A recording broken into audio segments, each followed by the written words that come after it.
కాంగ్రెస్ ప్రభుత్వాన్ని విమర్శించే నైతిక హక్కు పరకాల మాజీ ఎమ్మెల్యే చల్ల ధర్మారెడ్డికి లేదని పరకాల ఎమ్మెల్యే రేవూరి ప్రకాష్ రెడ్డి అన్నారు. ఈ మేరకు పరకాల పట్టణంలో వారు మీడియాతో మాట్లాడారు.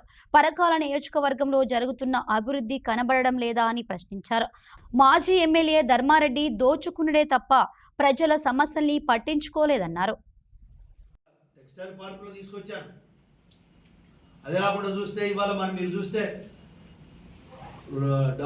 డబల్ రోడ్ ఉన్నదాన్ని 4 లైన్ ఏం చేసినాను ఖండాత్మక బ్రిడ్జిని దాన్ని మళ్ళీ ఇనాజ్ చేసి అవి తీసుకురావడం జరిగింది. అదే కాకుండా ఇప్పుడే జీవో కూడా వచ్చేసింది. ఇప్పుడే ఈరోజు డేట్ తోటి 18వ తారీఖు డేట్ తోటి జీవో నంబర్ 883 పరకాల నుండి 14 కిలోమీటర్లు 65 కోట్లతోటి 4 లైన్ రోడ్ చేస్తున్నా.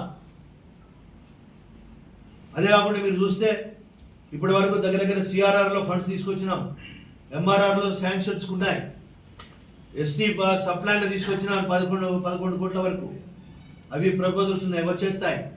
ఎస్టీ సప్లైన్లో 6.5 కోట్ల పైన పెట్టినాం, అది ఉన్నాయి. దగ్గర integrated young India integrated residential school తీసుకొచ్చినాం. ఇవాళ ముఖ్యమంత్రి గారికి మొత్తం రాష్ట్రంలో ఢిల్లీకి ధీటుగా ఎడ్యుకేషన్లో ప్రైవేట్ స్కూళ్ళ కన్నా కూడా ఎక్కువ, ధీటుగా కాదు ఎక్కువ అన్ని ఫెసిలిటీస్ ఇచ్చి బడుగు బలహీన వర్గాలకు ఇస్తున్నాడు. ఇన్ని మంచి కార్యక్రమాలు చేస్తున్నాడు. 28 రెసిడెన్షియల్ స్కూల్స్ ఇచ్చారు. ఇంకా మిగిలిన సెకండ్ ఫేజ్ వస్తున్నాయి.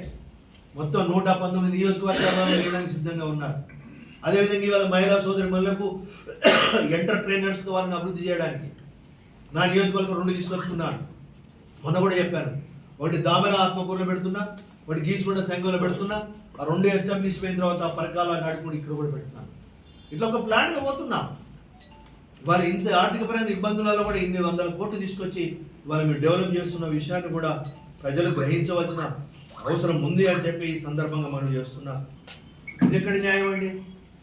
వీళ్ళు డెవలప్మెంట్ చేసింది లేదు, మొత్తం దోచుక తిన్నారు. ఎక్కడికక్కడ డెవలప్మెంట్ అవుతుంది అని అంటే డెవలప్మెంట్ చేయాలని చూస్తే దాన్ని ఏదో విధంగా అడ్డుకోవాలని చూస్తున్నారు.